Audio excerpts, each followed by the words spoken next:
A N के use को समझ लिया, बट आर्टिकल का एक पार्ट जो कि द है वो आज छूट रहा है। तो आज हम लोग समझेंगे यूज ऑफ द और उसके कुछ स्पेसिफिक मेथड, वो भी कुछ शॉर्टकट से। तो hello everyone, welcome back to this channel creative class. Let's start our journey. यहाँ पे हम लोगों को यूज ऑफ द में सबसे पहले तो ये चीज समझना होगा कि द का यूज हम करते क्यों है। द का यूज करते हैं हम सिंगुलर काउंटेबल नाउन को बताने के लिए। तो बोलोगे मैम ये ए और एन का भी तो यूज करते हैं। हाँ बिल्कुल, बट द के साथ कुछ खास चीजें होती है जिनको भी ध्यान में रखना होता है। जैसे कि अगर हम लोग सिंगुलर के बारे में बात कर रहे हैं और वो कोई कॉमन नाउन है। अब कॉमन नाउन क्या है? अब ये तो पार्ट्स ऑफ स्पीच की चीजें आ गई।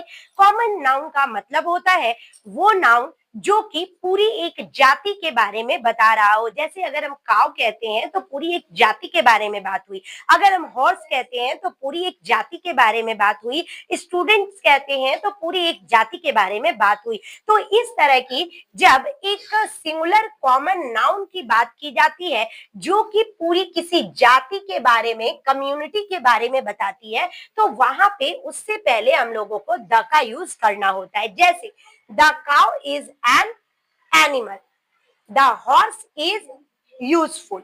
इसी तरह से दूसरी चीजें हमें ये भी ध्यान रखनी है कि द के यूज में जितनी पॉजिटिव चीजें होती है उतनी ही इसमें नेगेटिव इफेक्ट भी होता है। नेगेटिव इफेक्ट ये है कि द का यूज हम लोग एक कंप्लीट कम्युनिटी को दिखाने के लिए तो जरूर करते हैं, लेकिन जहां पे बात प्रॉपर नाउन की आ जाती है वहां पे द का यूज नहीं होता है। कभी भी प्रॉपर नाउन के साथ हम लोग द का यूज नहीं कर सकते हैं। जैसे यहाँ पे लिखा है राम इज अ बॉय, ये एक करेक्ट सेंटेंस है। अगर इसके साथ हम लोग द लगाते हैं तो ये सेंटेंस गलत हो जाएगा। ये आपके एरर करेक्शन का भी एक बहुत ही इंपॉर्टेंट पार्ट बनता है।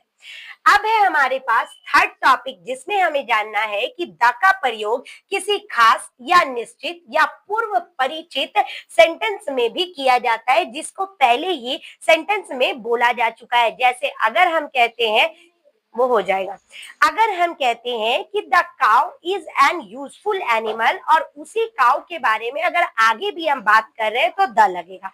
अगर कहते हैं कि गर्ल्स इज ब्यूटीफुल और आगे उसी लड़की के बारे में बात हो रहा है तो वहां पे द लगेगा। मतलब अगर कोई सेंटेंस में पहले किसी प्रॉपर नाउन का यूज हुआ है और उसी प्रॉपर नाउन को यदि हम फिर से यूज कर रहे हैं तो वहां पे द का यूज करते हैं। अब द के सिंपल यूज को तो हमने जान लिया, अब बचती है द की कुछ स्पेसिफिक फीचर जिसको हम करेंगे नेक्स्ट वीडियो में। तब तक के लिए आपको इन सारी चीजों को वापस से रिमाइंड करना है, प्रैक्टिस करना है, वीडियो को शेयर करना है, वीडियो को लाइक करना है, चैनल पे नए हैं तो चैनल को सब्सक्राइब करना है ताकि ऐसे ही शॉर्ट वीडियो स्पोकन इंग्लिश की